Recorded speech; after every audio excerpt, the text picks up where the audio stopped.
that's how the church lost Five Alive. Just tell us, explain. So Five Alive are these young guys. They are boys to men. And the church could have been the space where these guys were protected, kept, and nurtured. Even if they did pop, it could have been the place. But there was no thinking at the time that pop music could be sent out of a church. And so Five Alive changed almost day and night, became the Sauti Soul. But now these guys were like Boys to Men, complete with Boys to Men harmonies in Kenya. And the whole outfits and stuff, dance moves and everything, and the girls loved them. So they discovered that there's a pop audience. So please remember, pop groups at that time, you had Musically Speaking, which is Suzanne Gashukia, Susan Matiba, Joy Mboya, and Guido were the band basically. And so that's Musically Speaking. And so Musically Speaking is playing. Okay, there was Cynthia, I've forgotten about it, but Cynthia was there. So there was 4 girls and Guido. This was the band. Of course, there was the drummer come in and out, but this was the band. And so that was pop, and they were like riding. They were way above at the time. So Musically Speaking was a hot pop band at the time. But other than that, there was nothing in our generation, because this is a generation ahead. Because please remember that Suzanne was like I told you about my uncle who had a band. Those were their contemporaries. And so we were in the next generation. It's almost like the Jack Odongo. Not almost, those were their contemporaries. Suzanne and Jack were really good friends in high school. So, and I say, man, so this is, in our generation, there was nothing else. So you either had, at that time, you must remember that we're coming out of the Nyayo era. And Nyayo era had completely stifled art and the artistic expression. So if you were a musician, you either had money or you lived elsewhere. So my uncle couldn't succeed here, moved to Germany. So Gordon Ominden was now Gordon Simone in Germany. And so like now I really knew a real star. It was Kelly Brown, and he was hot in Germany. Sitaki madeni deni, sitaki madeni deni, sitaki madeni deni, sitaki madeni deni. I guess it's time I woke up to get my 2 feet on the ground. I guess it's time to let you know that I'm still around. I guess I'm just a fool for giving in to you, when I know that someday you're gonna break my heart in two. And so because I knew Gordon knew Kelly Brown. I met Kelly Brown. So you can imagine, I'm meeting not just these local stars now, but these international guys with leather pants. Forget these stupid jeans. These guys had leather pants. So you can imagine this is what's happened. All these guys have now moved to Europe.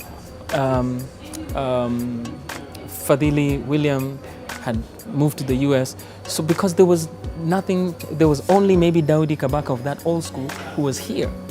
And so pop, Slim Ali, all those guys who might have made music something incredible was stifled because the government was sitting on entertainment. So music, right. So the church is the only place music can be expressed. Yes, true. This is why music grew in the church in that period.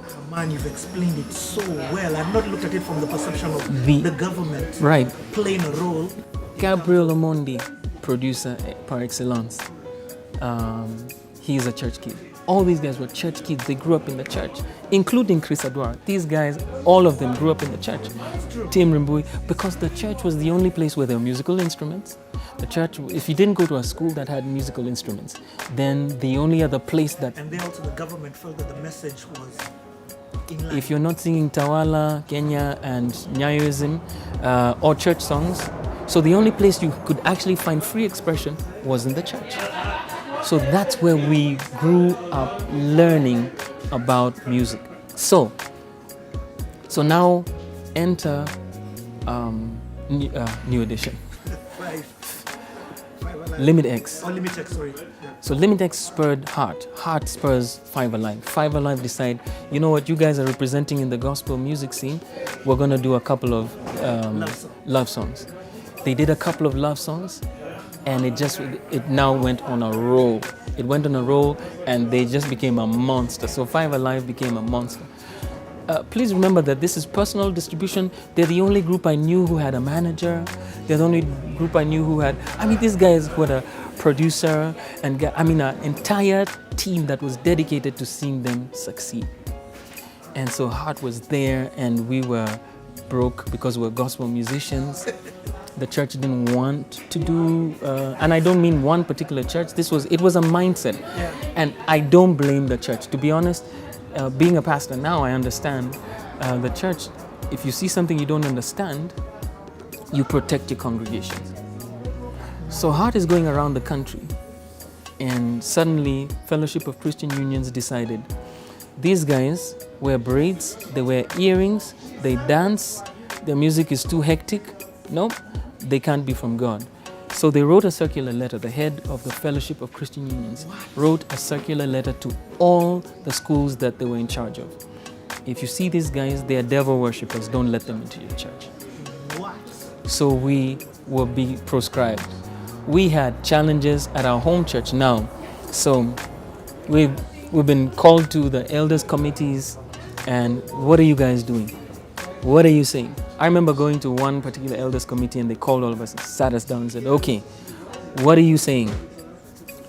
We love Jesus. But when you go to Carnival, it's that place you call Carnival? Yes. Because you were gigging in Carnival. So now what happened is, because we're famous, we're more famous than even some secular bands. You were being called into this. So they invited us now so Gershom Misumi loved us and said, Peter, bring your band. And we brought the band to Carnival. And you can imagine how crazy Carnival got. This is a gospel group. You gotta be kidding. We love these guys.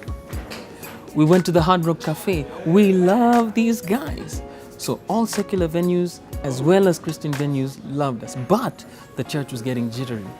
So we're called, and we were trying to go to churches and say, man, we need your support. We don't want to be associated with you. We don't want to be associated with you. We don't want to be associated with you because you guys are too controversial. Man. So suddenly, because one church says, do you know these guys? Yeah, they're kind of controversial. Yeah, they're kind of controversial. And the small world that is church shut us out. So we couldn't sing in churches. What? So, Pastor Pete, let me just say this. With all of this, your character hasn't changed. You're on a full blown out mission. so difficulties now came in. I want before when you talk about Oh, no. How did you feel? Because there's somebody maybe who's watching this and the same. To be honest with you, at the time, I thought it was normal. Oh, I thought this was normal that every church would every person who wants to do things for Jesus is going to be persecuted. If you want to do stuff for Jesus, you're going to be persecuted. So this is what I thought. And because this is what I'd been told, so Limitex came and said, you will be persecuted. I believed it. I get. So I was taking it in stride. I'm saying, hey, why do people hate me? It's because of the gospel. What I didn't realize was that it was taking its toll. So the girls are in our group. They're single, and people are nervous about being around them. Ted's parents, that you're in which band? You're doing what? Excuse me. So Ted got kicked out of home. And he came to live with us for 2 years. Ted was my brother. When I say he's my brother, I'll do anything for Ted. Ted will do anything for me. So my father adopted Ted for 2 years because his parents didn't understand what he was trying to do. This was the greatness. So sometimes people don't spot greatness when they see it. It shows up in your doorstep, but you don't see it. That was Ted. So he clashed with his parents. His parents wanted him to be a doctor. And then he said, no, I want to be an artist.